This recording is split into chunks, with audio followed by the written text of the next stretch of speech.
यजामहे सुगन्धिं पुष्टिवर्धनम् उर्वारुकमिव बन्धनान् मृत्योर्मुक्षीमामृतात्। ओम नमः शिवाय। हर हर महादेव। नमस्कार दोस्तों, आप सभी का शिव पुराण के इस सीरीज में बहुत बहुत स्वागत है। महादेव की कृपा आप पर और आपके समस्त परिवार पर सदैव बनी रहे। आज के इस वीडियो में हम सुनेंगे शिव पुराण के रुद्र संहिता के पार्वती खंड का 25वां अध्याय। आइए भोलेनाथ का ध्यान करते हुए पाठ को हम आरंभ करते हैं। जय शिव शंभो, जय भोलेनाथ। 25वां अध्याय।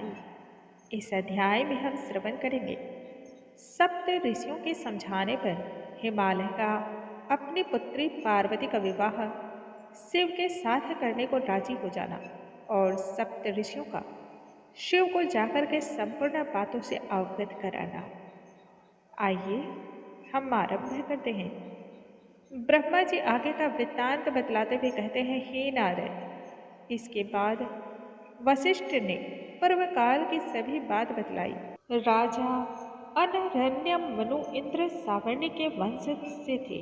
सातों महाद्वीपों पर शासन करने वाले राजा अनरण्य बहुत ही शक्तिशाली थे। उनके 100 पुत्र एवं एक पुत्री हुई। पुत्री पद्मा स्वयं लक्ष्मी के समान सद्गुणों से युक्त थी। वह अपने पुत्रों से अधिक पुत्री को प्रेम करते थे। जब पुत्री विवाह योग्य हुई तब उचित वर की तलाश वह करने लगे। इसी बीच पिप्पलाद ऋषि अपने आश्रम की ओर जा रहे थे। मार्ग में एक गंधर्व को काम क्रीड़ा में आसक्त देख करके उनके मन में भी काम वासना उत्पन्न हो गई। इस काम पीड़ा से गुजरते हुए एक दिन ऋषि स्नान करने पुष्पभद्रा नदी की ओर जा रहे थे। वहां उन्होंने यौवन से छूती लक्ष्मी समान पद्मा को देखा और उसके बारे में सभी कुछ जानने के पश्चात कामातुर मुनि ने शिव की आराधना समाप्त की और भिक्षा के लिए अनरण्य की सभा में जा पहुंचे। राजा विस्मय होते हुए ऋषिवर को प्रणाम करके उनके आने का प्रयोजन पूछने लगे। तब कामातुर ऋषि ने कन्या का हाथ मांगा। कहा, यदि तुम कन्या का हाथ मुझे नहीं देते हो तो मैं सब कुछ नष्ट कर डालूंगा। चारों ओर हाहाकार मच गया। रानियां विलाप करने लगी।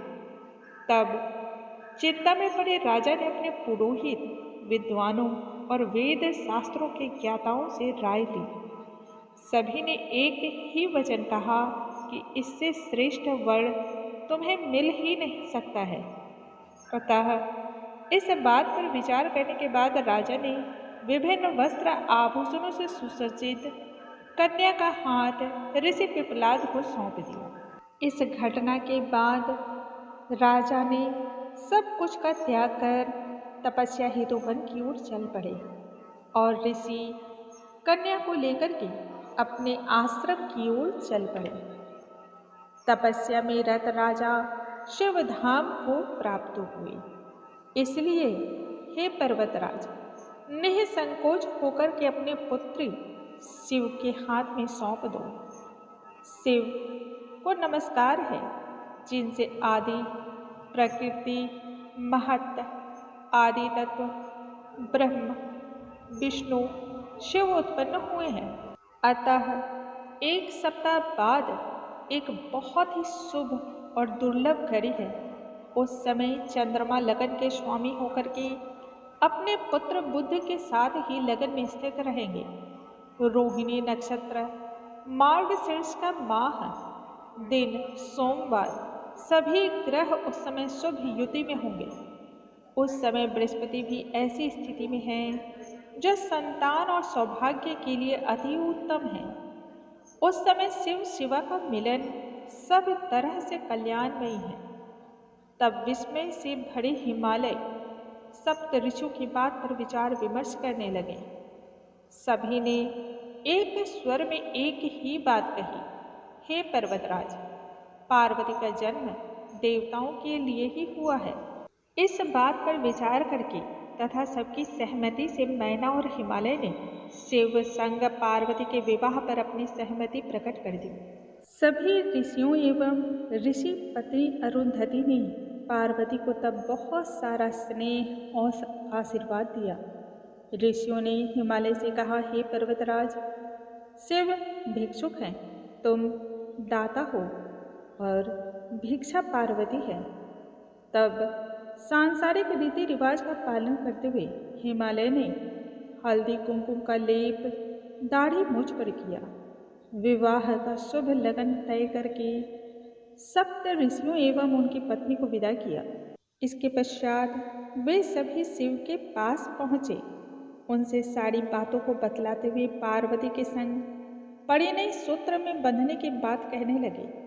तब शिव हंसते हुए कहने लगे, मैंने विवाह का समारोह ना तो देखा है और ना ही सुना है, इसलिए इसके बारे में आप लोगों को ही बतलाना होगा। इस बात पर सप्त ऋषियों ने सभी देवताओं, पार्षदों, गणों, गंधर्वों, किन्नरों एवं अन्य सभी महान सिद्ध देव, अप्सरा इत्यादि को आमंत्रित करने की बात कही।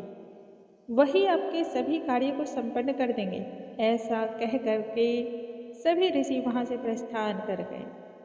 जो व्यक्ति शिव कथाओं का प्रतिदिन श्रवण करता है अथवा इसे स्वयं वाचता है, उन व्यक्ति पर महादेव की कृपा अवश्य ही बरसती है। इसलिए प्रत्येक व्यक्ति को शिव पुराण की कथाओं का प्रतिदिन श्रवण करना चाहिए। इससे अवश्य ही कल्याण होता है। दोस्तों, आज की कथा को हम यहीं पर विराम लगाते हैं। कल आगे की कथा के साथ हम फिर से मिलेंगे।